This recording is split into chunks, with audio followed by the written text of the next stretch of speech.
अब हम देखते हैं अल्कोहल विड्रॉल के बारे में या अल्कोहल विड्रॉल सिम्टम्स के बारे में।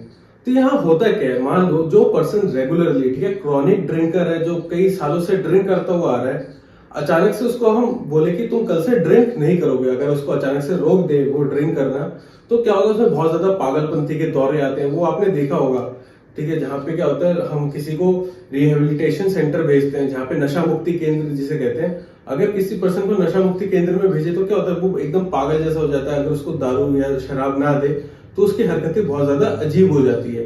इसी चीज को अल्कोहल विड्रॉल सिम्टम कहा जाता है। सिंपल भाषा में क्या हुआ, कोई पर्सन अगर किसी को हम अचानक से अल्कोहल देना रोक दे, जो क्रॉनिक ड्रिंकर है, जो लंबे टाइम से ड्रिंक करता है, तो इस कंडीशन में उसका जो भी बिहेवियरल चेंजेस आएंगे, इसी को हम अल्कोहल विड्रॉल सिम्टम कहते हैं। अगर इसके ट्रीटमेंट की बात करें तो सबसे पहले हम उसको ऐसा क्या कर सकते हैं, सीएनएस डिप्रेसेंट दे सकते हैं। ज्यादातर बेंजोडाइजोपिन दिया जाता है। ऐसे ड्रग जो हमारे सीएनएस को डिप्रेस करेंगे, ये सिमिलर एक्शन शो करते हैं हमारे अल्कोहल की तरह। इसीलिए जो पर्सन चिड़चिड़ा हो जा रहा है, बहुत ज्यादा एग्रेसिव एक्शन शो कर रहा है, तो उसको हम बेंजोडाइजोपिन देके उसकी सीएनएस को डिप्रेस कर सकते हैं। इसके अलावा एक ड्रग आता है नैल्ट्रेक्सोन करके। नैल्ट्रेक्सोन क्या करता है,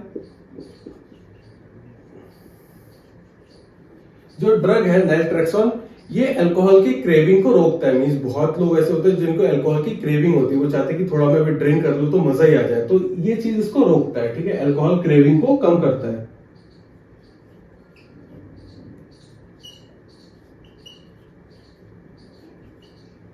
अगर इसका मैकेनिज्म ऑफ एक्शन देखें तो ये ओपियोइड रिसेप्टर है जो उनको ब्लॉक करता है, एंटागोनाइज कर देता है। अब इस कंडीशन में क्या होगा, जो अल्कोहल है ना, वो हमारे ब्रेन के ओपियोइड रिसेप्टर पे वर्क करता है और डोपामिनर्जिक रिएक्शन शो करता है। डोपामिनर्जिक एक्शन का मतलब ये हुआ, डोपामिन से क्या होता है, हमें ऐसे रिवॉर्ड जैसी खुशी मिलती है। मान लो अगर कुछ हम अचीव करें तो क्या होगा, एक बहुत ही अंदर से खुशी मिलती है। अगर कोई रेस जीत जाए या किसी एग्जाम में हम टॉप करें तो एक अंदर से खुशी आती है ना, डोपामिन रिलीज होता है। तो सेम एक्शन हमारा ओपियोइड रिसेप्टर भी करता है। तो ये नैल्ट्रेक्सोन हमारे ओपियोइड रिसेप्टर को एंटागोनाइज कर देता है, इसको ब्लॉक कर देता है। अगर किसी पर्सन को नैल्ट्रेक्सोन दे तो वो जितना भी ड्रिंक करे तो उसको उतना मजा नहीं आएगा, उतनी खुशी नहीं मिलेगी, ठीक है। तो इसलिए नैल्ट्रेक्सोन आजकल बहुत ही ज्यादा यूज होता है। ये नशा मुक्ति केंद्र या इन सब जगह पे अल्कोहल को छोड़ने के लिए या ऐसे लोगों को दिया जाता है जो बहुत लॉन्ग टाइम से अल्कोहल कंज्यूम करते हैं। तो ये क्या करेगा, हमारे ओपियोइड रिसेप्टर को ब्लॉक करेगा, एंटागोनाइज करेगा, जिससे जो हमारे डोपामिनर्जिक खुशी मिलती है, ठीक है, डोपामिनर्जिक एक्शन प्रोड्यूस होता है हैप्पीनेस का, वो ब्लॉक हो जाता है। इसी वजह से लॉन्ग टाइम के बाद वो पर्सन अल्कोहल खुद ब खुद छोड़ देता है, क्योंकि उसको फिर वो मजा नहीं आता, वो क्रेविंग नहीं है, ड्रिंक करके वो फिर खुशी भी महसूस नहीं हो रही, इसलिए वो धीरे धीरे छोड़ देता है।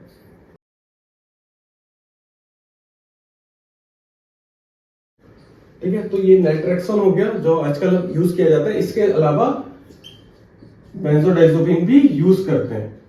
तो ये हो गया आपका अल्कोहल विड्रॉल सिम्टम और इसका ट्रीटमेंट। अल्कोहल विड्रॉल सिम्टम क्या है, अगर किसी पर्सन में जो लॉन्ग टाइम से ड्रिंक करता है, उसको अगर अचानक से हम अल्कोहल छोड़ देते तो जो भी उसका एग्रेसिव बिहेवियर है, ठीक है, साइकोलॉजिकल बिहेवियरल चेंजेस जो भी देखने को मिलता है, ये सारी चीजें अल्कोहल विड्रॉल सिम्टम्स के अंदर आती हैं।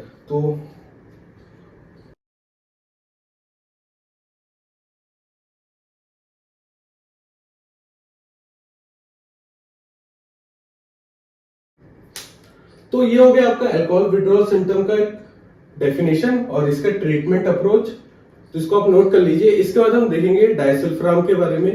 किसी पर्सन में अगर कोई पर्सन रेगुलर अल्कोहल ले रहा है, उसको अगर छुड़वाना है तो हम डायसल्फाम देके ट्रीट कर सकते हैं। तो ज्यादातर जो लोग, ठीक है, खुद से छोड़ना चाहते हैं, उन्हीं को हम डायसल्फाम देते हैं। तो इसको नोट कर लीजिए। उसके बाद हम देखेंगे डायसल्फाम के बारे में।